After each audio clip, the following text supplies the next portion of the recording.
Hello, welcome to the self-learning podcast by Dr. Sushma Singh. Let us start discussion on chapter 4, executive, and our topic is permanent executive bureaucracy.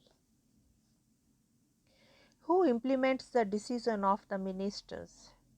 The executive organ of the government includes the Prime Minister, the ministers, and a large organization called the bureaucracy or the administrative machinery. To underline the difference between this machinery and the military service, it is described as civil service. Trained and skilled officers who work as permanent employees of the government are assigned the task of assisting the ministers in formulating policies and implementing these policies. In a democracy, the elected representatives and the ministers are in charge of government and the administration is under their control and supervision. In the parliamentary system, the legislature also exercises control over the administration.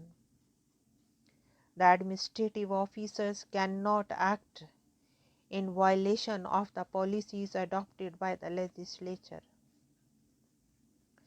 It is the responsibility of the ministers to retain political control over the administration. India has established professional administrative machinery. At the same time, this machinery is made politically accountable. The bureaucracy is also expected to be politically neutral.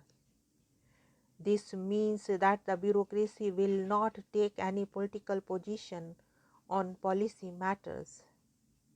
In a democracy, it is always possible that a party is defeated in elections and the new government wants to opt for new policies in the place of policies of the previous government.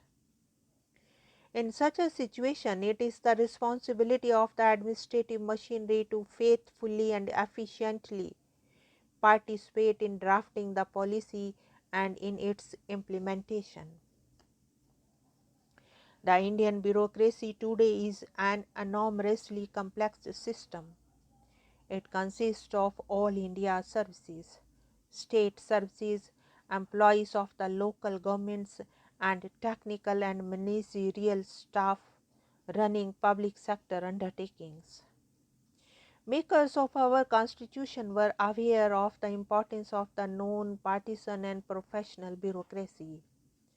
They also wanted the members of the civil services or bureaucracy to be impartially selected on the basis of merit. So the Union Public Service Commission has been entrusted with the task of conducting the process of recruitment of the civil servants for the Government of India. Similar public service commissions are provided for the states also. Members of the public service commissions are appointed for a fixed term.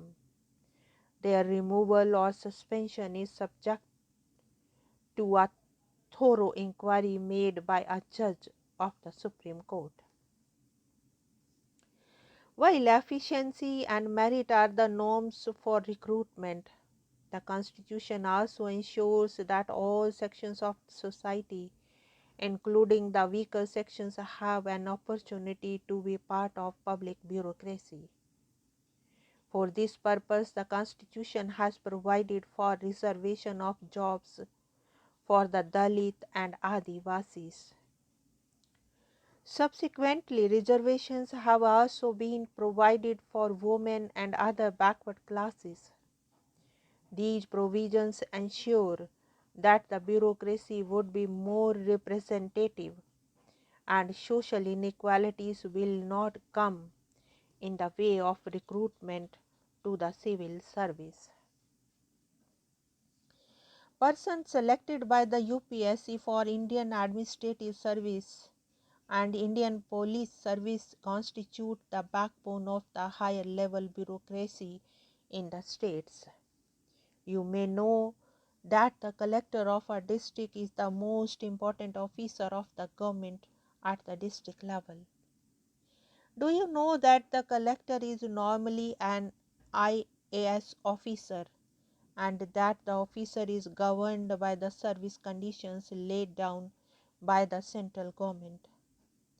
An IAS or IPS officer is assigned to a particular state where he or she works under the supervision of the state government. However, the IAS or IPS officer are appointed by the central government. They can go back into service of the central government, and most importantly, only the central government can take disciplinary action against them. This means that the key administrative officers of the state are under the supervision and control of the central government. Apart from the IAS and IPS officers appointed by the UPSC, the administration of the state is looked after by officers appointed through the state public service commissions.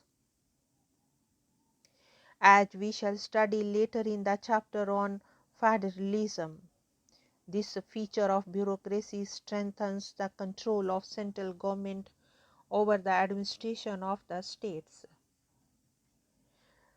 The bureaucracy is an instrument through which welfare policies of the government must reach the people, but most often it is so powerful that the people are afraid of approaching a government officer. It is a common experience of the people that the bureaucracy is insensitive to the demands and expectations of the ordinary citizen. Only if the democratically elected government controls the bureaucracy, some of these problems can be effectively handled. On the other hand, too much political interference turns the bureaucracy into an institution or instrument in the hands of politicians. Though the Constitution has created independent machinery for recruitment, many people think that there is no provision for protecting the civil servants from political interference in the performance of their duties.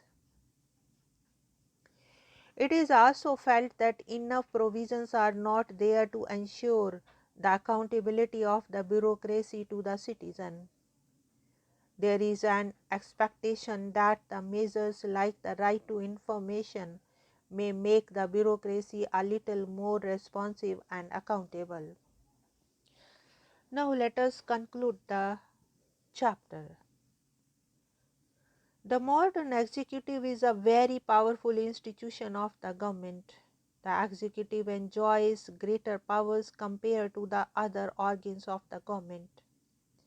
This generates a greater need to have democratic control over the executive. The makers of our Constitution thought with foresight that the executive must be put firmly under regular supervision and control. Thus, a parliamentary executive was chosen. Periodic elections, constitutional limits over the exercise of power, and democratic politics have ensured that executive organ cannot become unresponsive. Now let us wind up the session, and we have come to the end of the chapter. Thank you very much for engaging yourself with the self-learning podcast.